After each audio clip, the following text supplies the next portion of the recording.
सबसे दुनिया कठिन काम है सुनना।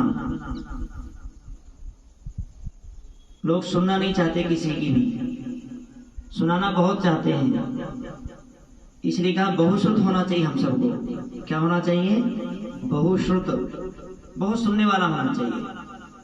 क्योंकि हम जो देखते हैं, सुनते हैं क्रियाओं को, वो हमारे जीवन में असर पड़ता है, उस जीवन का हमारे ऊपर प्रभाव पड़ता है।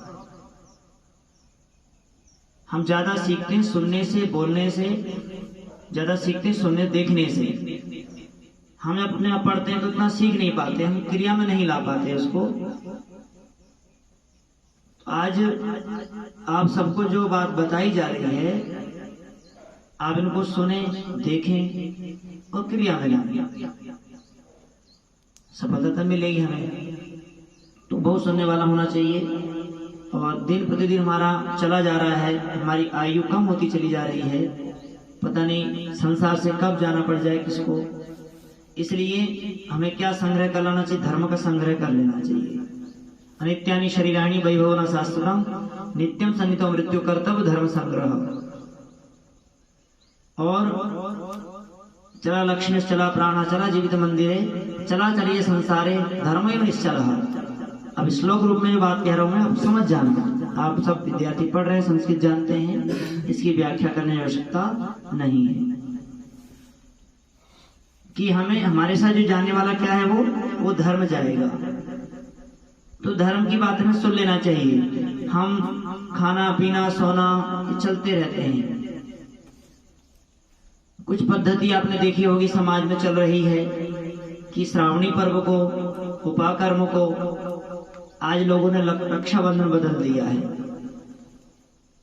अब ये रक्षाबंधन और रक्षा सूत्र, ये रक्षा वास्तविक रक्षा सूत्र ही हमारा दिन है। हम एक दूसरे रक्षा करने का पर्व है। जब विद्वान लोग आते हैं दूर दूर से, सन्यासी साधु संत, वो गांव-गांव में एक साल में एक बार आते हैं। पर्व की समान ही होता है। वो परिपालन करते हैं, परिपूर्ण करते हैं ज्ञान से, विद्या से, धर्म से। हमें ओत-प्रोत करते हैं, हमें बुराइयों से बचाते हैं, धर्म का उपदेश करते हैं, वेदों का उपदेश करते हैं। इसलिए श्रावण मास में अधिकतर आप देखने में आता है, कई जगह रामायण चलती है, कई जगह वेद कथा होती है, कार्यक्रम होते हैं, विद्वानों को बुलाया जाता है, भजनों के माध्यम से भी गांव-गांव में जगह जगह वेदों का प्रचार किया जाता है। ये श्रावण और श्रावणी पर्व ये हमारा प्रत्येक वर्ष आता है।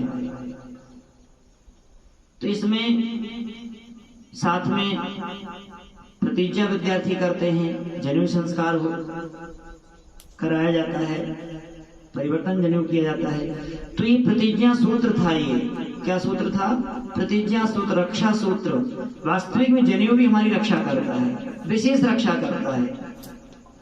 और ऋषि ऋण, देव ऋण और पितृ ऋण, इन ऋणों से ऋण होने के लिए हमें जागरूक करता है, हमें सजग रखता है, सावधान करता है। हम मजबूत होते हैं। हमारे प्रतिज्ञाएं होती है कि हमें ये कार्य करने हैं। अज्ञानता से समाज अपने आप निकलना है, हमें ज्ञानवान अपने आप बनना है। फिर समाज को अज्ञानता से, अंधविश्वास से, पाखंड से, अंध परंपराओं से लोगों को निकालना है। और हमें समाज में ज्ञान का प्रकाश फैलाना है। ये प्रतिज्ञा विद्यार्थी लेते हैं, भाई लेता है, बहन लेती है। बहनों को भी पहनने का अधिकार है, जनेऊ पहनने का। वो प्रतिज्ञा करती है कि मैं भी ऐसे करूं, मैं भी ज्ञानवान बनूं, बुद्धिमान बनूं, बलवती बनूं, बुद्धिमती बनूं, ताकि मैं अपनी रक्षा स्वयं कर सकूं, समाज की रक्षा कर सकूं, अपने बच्चों की रक्षा कर सकूं, बच्चों को ज्ञान दे सकूं। तो ये प्रतिज्ञा सूत्र है। प्रतिज्ञा बनते हैं हर वर्ष, और प्रतिज्ञा फिर पुनः कई बार भूल चूक हो जाती है कि मैं किसी कारणवश संगति के कारण दोष आ जाते हैं, बच्चे नशा करने लगते हैं, गलत रास्ते पर जाते हैं, गलत कार्य करने लगते हैं। वो पुनः प्रतिज्ञा टूट जाती है। उसको प्रतिज्ञा को फिर मजबूती से विद्वानों के समक्ष, आचार्य के समक्ष हम प्रतिज्ञा फिर करते हैं कि मेरे जीवन में जो त्रुटियां आती बार बार, मैं फिसलता हूँ अच्छाइयों से, गलत रास्ते से मैं जाता हूँ, धर्म के मार्ग से मैं पीछे हटता हूँ, अच्छे कार्य जहाँ होते मैं नहीं जा पाता हूँ, कहीं ना कहीं मेरे दोष, कहीं पाप कर्म मेरे आगे आते हैं। मैं ऐसा कर्म ना करूं ताकि मैं अच्छे कार्यों से मैं कभी वंचित ना हूं। ये रक्षा सूत्र था, ये वास्तविक रक्षा सूत्र था। मन लोगों ने रक्षाबंधन के नाम से मनाने लगे। मुगल काल आया ऐसा, अंग्रेजों काल आया, हमारी परंपराएं सब खत्म होती चली गई। धीरे धीरे लोगों ने वो जो जनेऊ संस्कार कराने वाले थे वो आचार्य खत्म हो गए, विद्वान खत्म हो गए। महाभारत के काल की सारी परंपराएं विकृत हुई है। महाभारत से पहले भी होता था कि रक्षाबंधन, आप पहले इतिहास देखें जाके, क्या भगवान राम के समय बांधा जाता था? क्या पहले था? श्रावणी पर्व भगवान राम से पहले भी था, भगवान कृष्ण पहले भी था, आज भी आगे भी रहेगा, श्रावणी पर्व चलता रहेगा। परंतु इतिहासकार ऐसे कहते हैं, मगर ये बातें सब मुगल काल की प्रशंसा के लिए, मुसलमान की प्रशंसा के लिए ये बात कही जाती है कि राजा राणा सिंह मेवाड़ के राजा हुए और उन्होंने बहुत रक्षा करी मेवाड़ की, राजस्थान की रक्षा करी, इस भारत देश को बचाया आतताइयों से, दुष्ट व्यक्तियों से। उनका देहांत हो गया युद्ध के समय, उस काल में, मुगल काल में। उनकी जो रानी थी, रानी कर्णावती, ऐसा लोग बताते हैं, परंतु ये बातें तथाकथित चलती हैं। तो रानी कर्णावती ने उस मेवाड़ की रक्षा के लिए हुमायूं को एक पत्र लिखा था, और जो हुमायूं उज्जैन का राजा था, उज्जैन का शासन करता था वो, कि मेरी मेवाड़ की रक्षा के लिए उन्होंने पत्र लिखा और रक्षा भेजी, आप मेरी रक्षा कर, मेवाड़ की रक्षा करें। तो ब्रह्मचारियों, धर्मप्रेमी सज्जनों, उन्होंने मेवाड़ की रक्षा नहीं करी थी। ये बात गलत इतिहास में फैलाई जाती है मुगल की प्रशंसा के लिए, मुगलों का राज चलता रहे, मुगल यहाँ रहे, उनके लोग ये समाज, ये श्रेष्ठ लोग, हिंदू समाज उनकी पूजा करता रहे, उनकी मानना करता रहे, उनको राजा बनाए रखे। और इतिहास में बताया जाता है कि अफर महान था, हुमायूं महान था, ये वास्तविक महान थे नहीं थे, ये हमारे देश को लूटने के लिए आए थे ये लोग, और हमारे देश को लूटा इन्होंने, हमारे बहन बेटियों को, उनके साथ अत्याचार किए, दुष्ट कर्म किए इन लोगों ने। तो कहते हुमायूं रक्षा नहीं करी थी। वहां पर मेवाड़ में जब मुगलों ने शासन चलाया तो बच्चों को तिलाव फेंक देते थे, और ऐसे हजारों माताएं बहनें जोहर में कूद के अपना सतीत्व को बचाया है। कहते हैं 35,000 लाश वहां निकली थी। तो बता, हुमायूं रक्षा करी थी या मरवाया था? ये उज्जैन का जो शासक था हुमायूं, ये अय्यासी था, और ये अपने व्यभिचार में स्त्रियों के सेवन में मस्त था।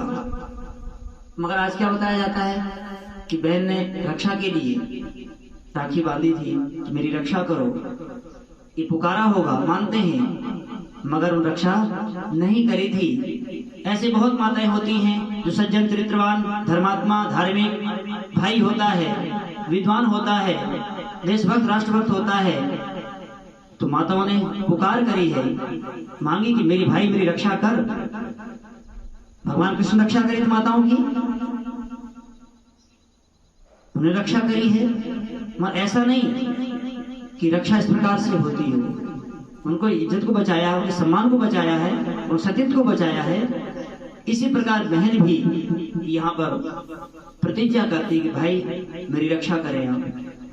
और ये नहीं एक दिन करे, 2 दिन करे, रोज रक्षा करे, बुराइयों से बचाए, गलत रास्ते से बचाए, अच्छे रास्ते से प्रेरित करे, दुष्ट व्यक्तियों से बचाए, उनका सतीत्व, उनका आचरण, उनका व्यवहार, उनका चरित्र की रक्षा करे। ये बहन भाई से फिर पुनः प्रतिज्ञा करवाती, भाई भूल तो नहीं गया कहीं, मेरी रक्षा भी करनी है, मुझे बचाना भी बुराइयों से, बुरे कर्मों से, बुरे आचरणों से।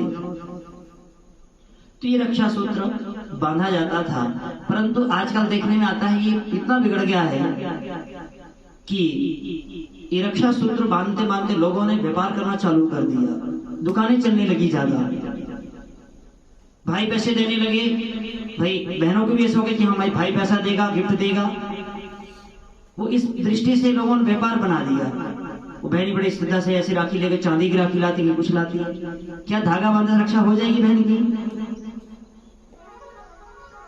क्या पैसे देने से रक्षा हो जाएगी उसकी? उसकी रक्षा तो हम उसकी रात दिन उसकी जीवन को आगे बढ़ाने का प्रयास करेंगे। उसको वेद ज्ञान देकर, आचरण बताकर, चरित्र बताकर, महापुरुषों का जीवन काल की बताकर, घटनाएं बताकर, उस दुष्ट व्यक्ति से बचाकर हम उसकी रक्षा कर पाएंगे। भाई कहता है कि बहन गिफ्ट मांग, क्या मैं गिफ्ट दूं तुझे, क्या उपहार दूं? तो बहन क्या कहती है, ये बातें समझने की है। बहन कहती है कि भाई मुझे और ऐसा गिफ्ट नहीं चाहिए, मुझे फोटो नहीं चाहिए, मुझे पैसे नहीं चाहिए, मुझे धन नहीं चाहिए, बस मेरी आप रक्षा करना। आप जिस प्रकार से मेरी रक्षा कर रहे हैं, मेरे प्रति जो सद्भावना आपकी है, जो सच्चरित्र आपका है, वही चरित्र और बहनों के साथ भी करना, वही व्यवहार उन बहनों के साथ भी रखना जो मेरे साथ रखते हैं। ये किसने कहा है? ये बहन ने कहा था, मुझे एक गिफ्ट देना, मेरी प्रतिज्ञा आज बद्ध होना कि जिस प्रकार से मेरी इज्जत बचाते हैं, मेरे जीवन को उज्जवल बनाते हैं आप, ऐसे और बहनों को भी अपनी बहन मानना और उनकी रक्षा करना, ये बहन प्रतिज्ञा करती। ये गिफ्ट सबसे बड़ा होता है। आज लोगों में विकृतियां चली आ रही है। जिस प्रकार से मुगल काल में विकृतियां आई थी, हमारे प्रतिज्ञा सूत्र, रक्षा सूत्र, जनेऊ था, बहन बेटियों का, भाइयों का, पिताओं का, पुत्रियों का, सबका था।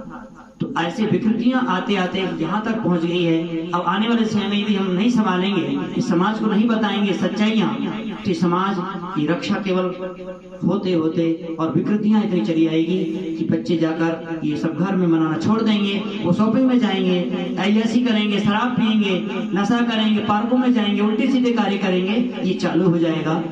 तो इसलिए आचार्यों के मुखारबिंद से ये सब बातें सीखने को मिलती है। श्रावणी पर्व वास्तविक में वेद का सुनने सुनाने का पर्व होता है, जो हमें आगे बढ़ाता है।